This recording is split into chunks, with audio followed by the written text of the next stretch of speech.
بسم الله والصلاة والسلام على رسول الله وعلى آله وصحبه ومن والاه. خوشحاڵم لە حەڵقەیەکی تر لە بەرنامەی خواردنی پێغەمبەری خوا صلی الله علیه و سلم ئەگەینەوە خزمەتتان. لە حەڵقەکانی پێشوە باسی بەرنامە و سیستمی پێغەمبەری خوامان کرد صلی الله علیه و سلم. لەم بەرنامەیە باسی چارەسەر و خۆپاراستن نەکەین.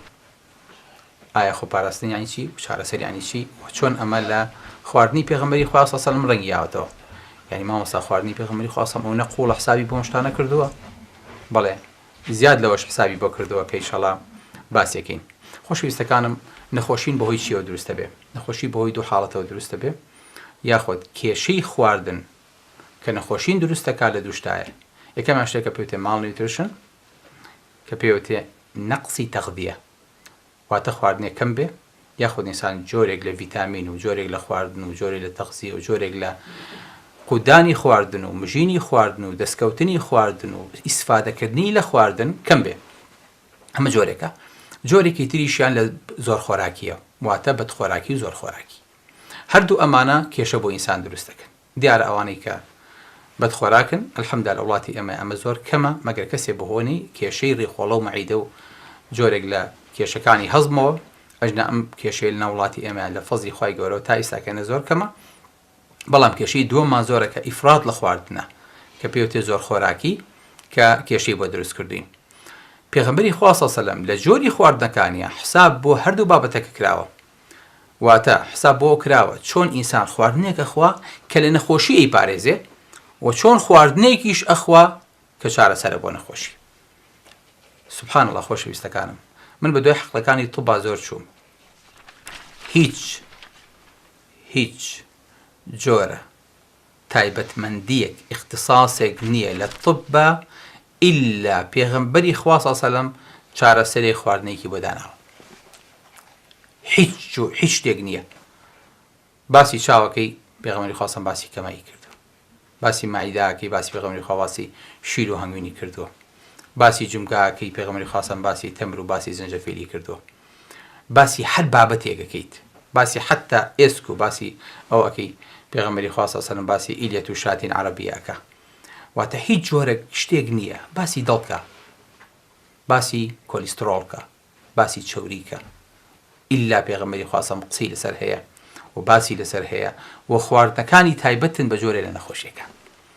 یعنی ئەونا خواردنی پێغەمبەری خوا صلی الله علیه و سلم دەقیق بووە لە هەڵبژاردنەکەیە هەموو ئەم شتانە. ئەم شتانەمان باس کردووە، باسیشەکەین پەلەمەکەن ئینشاءڵڵا کە باوەردی دێنە سەر ئەم بابەتانە. بۆیە خۆشەویستەکانم، ئەمڕۆ طب بە دوای ئەوەی وایە کە چۆن بێ ڕێ لە نەخۆشی بگرێ، چونکە بەڕاستی ئەوەی کە خەڵک ئەمڕۆ دەستی یاوەتێ لە خواردنە، طب چارەسەرەکەی فریای ناکەوێ. لەبەرەوە ئەمڕۆ دنیا بەرەو ئەوە ئەچێ چۆن ڕێ بگرین لە نەخۆشیەکان بە بۆنەی خواردنەوە، هەروەک چۆن خواردنەکان تووشی نەخۆشیمانەکەن. یعنی ئەگەر بزانین خواردنی خۆمان هەڵبژێرین، بچینەوە سەر ئەسڵە ستاندەرەکە، بزانین ئەوەی کە بۆمان دیاری کراوە، یعنی تۆ سیارەیەکت هەیە هەموو ڕۆژە پەکێکەوێ، هەموو ڕۆژێک کێشەیەکی هەیە، سووریش ئەزانی کێشەکە و بانزینەیەکە تەیەکی. باوکی من تۆ بانزینی تێناکەی، تۆ چی نەوتی تیەکی، تۆ چی گازی تیەکی. ئەمە بە کەڵکی ئەم سیارەی تۆ نایەت. ئەگەر بانزینی تیارەشی بۆ بێنی بڵێ وەڵامە محەسەنەکەیە، هەر خراپە، چکە بۆ ئەو نابێ. لەبەر ئەو خواردنەی کە بۆ ئێمە دیاری کراوە مەفروضە بزانین ئێمە چی ئەخۆین و بۆ ئەی خۆین و چۆن ئەی خۆین. مشکلی ئێمە بەڕاستی لەمەدایە، نازانین. بۆ ئێستا کە نابینی عادەکان هەمی پڕن. بۆ لەبەرەوەی کە مۆڵ و عەلوە و مەطعەمەکانمان پڕن. هەر کاتێ توانیمان مۆڵ و مەطعەم و چایخانە و شوێنی کڕینی خواردن چۆڵکەین، بە تەکید پێتاڵم عادەکانیشمان چۆڵە بێ. واتە بێ فلتەرێ بخینە سەر ئەوانە بۆی کە عادەکانمان چۆڵکەین. هەتا ئەوان پڕ بن، مژدەیان بە دکتۆرەکان لە نەخۆش بەکیان ناکرێت، مشکلیان نابێ، نەقسیشیان نابێ. لەبەرەوە ئەمڕۆ عیلم بە دوای ئەوەیە کە چۆن بتوانێت پاشەکشە بکاوە، چۆن بتوانێت بگەڕێتەوە و چۆن بتوانێت لە ئەسڵەوە لە جزورەوە نەخۆشیەکە لەسەر چاوە ئاوەکە پاکاتەوە. ئەژنا بۆ خوایە چەند نەخۆشیمان هەیە، دەقات و بیسقاتی ئەومان بۆ پێیابێ بە هەموو میزانی حکومەتیش فێ چارەسەرەکانی ناکەین. پێتان سەیر نەبێکەوە قسەیەکەم. بۆی ئەمڕۆ ئەوروپا بەڕوو طبی وقایی ئەچێتەوە، جارێکی تر ئەڵێ چۆن ڕێگە لە نەخۆشی بگرین، نەک چۆن چارەسەری نەخۆشیەکان بکەین. بەڵێ خۆشەویستەکانم، بۆیە طبی پێغەمبەری خوا صلی الله علیه و سلم، خواردنی پێغەمبەری خوا صلی الله علیه و سلم لەم ڕواگەیەوە سەرچاوی گرتووە. هاوسایت باز چیەکی یعنی چی سەرچاوی گرتووە؟ پێغەمبەری خوا صلی الله علیه و سلم نان نەبووە بیخوا. بەڵگە چیەکە نان نەبووە بیخوا؟ ئەوەی عایشا فەرمێ بە ابن زبير فرمي والله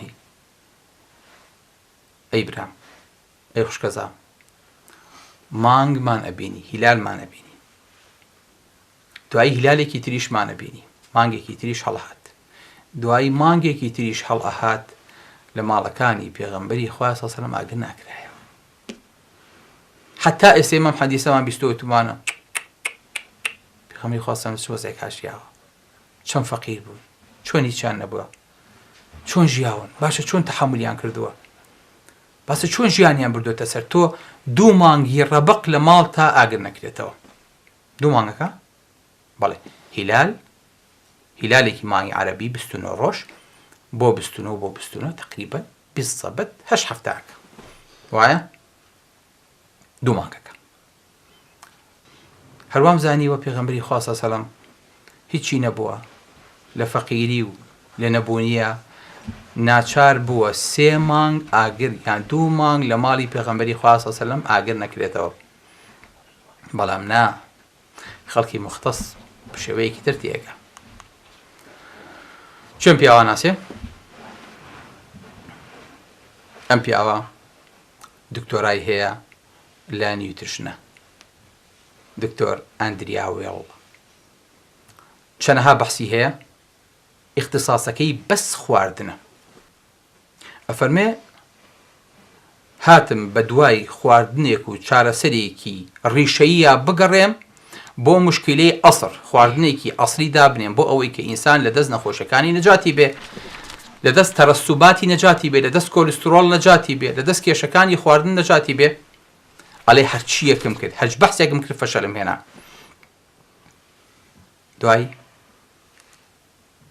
کتێبێکی نووسی بەناوشانی 8 weeks to optimum health، 8 هەفتە بۆ صحەتێکی مثالی، 8 هەفتە بۆ ئەوەی کە بتوانین تەندروستیەکی باش و ستاندەرمان هەبێ. بەڵام خۆی لە کتێبەکەی ئاعترافەکە لێ ئەم 8 هەفتەیەم لە حەدیسەکەی عایشەوە دۆزیەوە. سبحان الله، خەیبەوە نییە کابرای لێو پەڕی ئەمریکا بەحەز بکە بە هەموو شێوەیە فەشەل بێنێ لە پاکردنەوەی لاشەی ئینسان لە خەڵتە و لە خەوشەکانی. ئەڵێ کە حەدیسەکەی عایشەم بیست هیلال بۆ هیلال ئاگر لە ماڵی پێغەمبەری خۆیان نەکرایە صلی الله علیه و سلم، وتم ئەم مۆزوعە بێ 8 هەفتە بێ هەتا ئینسان بە تەواوەتی لاشەی پاکە بێتەوە. بەڵام شتێکمان بیر نەچێ، حەدیسەکەی عایشە زۆر دەقیقە کە فەرمێ بەڵام دراوسێیانێکمان هەبوو لە ئەنسار جار شیریان بۆ ئەهێناین ئەمان خوارد.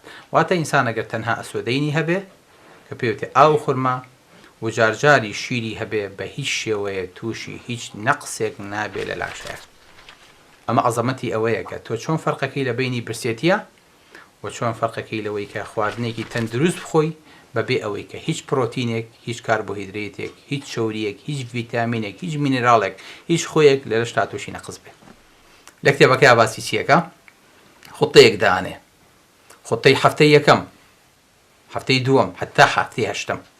ئەنجاڵێ دەبڕۆتۆ کێشەت نەما، چاکترین و باشترین تەندروستیت هەیە. ئەزان تەرکیزە خاتە سەر چی؟ یەکەم، شتی سناعی نەخورێ. دووەم، هەموو چەوریەک نەخورێ جگە لە زەیتی زەیتون. سێم، ئەبێ هەموو ڕۆژێ تۆ ڕیاضە هەبێ. ئەوڵێ ڕیاضەم پێڵم چوون بۆ مزگەوت، ئەم پێڵم نوێژی تەراویح، ئەم پێڵم گەڕان و جوڵە، ئەم پێڵم سەدانی برایەکی نەخۆشم. هەتا ئەم پیاوە کاتێکی داناوە بۆ هەڵمژینی هەناسە و قووەتی ڕۆح. ئەو وای پێڵێ، ئەو پێڵێ برسێتی، پێڵێ هەناسە مژین و ئیستیرخا من نایەنێم نوێژ. ئەریحنا بالصلاة یا بلال. مرتاحمان کە بنوێش ئەی بلال سبحان الله ئەم پیاوە لە ئەخیرە ئەگاتە ئەو قەناعەتەی کە ئەوەی کە لە ژیانی پێغەمبەری خوا صلی الله علیه و سلم باس کراوە ئەوەی لە حەدیثەکانی پێغەمبەری خوا صلی الله علیه و سلم باس کراوە ئەمە ستاندەرە ئەمە ئەسڵە ئەبێ بگەڕینەوە سەر ئەو ئەسڵە جارێکی تر ئەم حەدیثە بوخاری ڕەوایەتێکە سبحان الله خەڵکێ لە ناو خۆمانە ئینکاری بوخاریەکە بەڵام خەڵکێکی یەهودی لەو پەڕی ئەمریکا ئیسفادەی لێەکە زۆر بەداخەوە تا حەڵقەیەکی تر و دێمەوە خزمەتتان والسلام عليكم ورحمة الله وبركاته.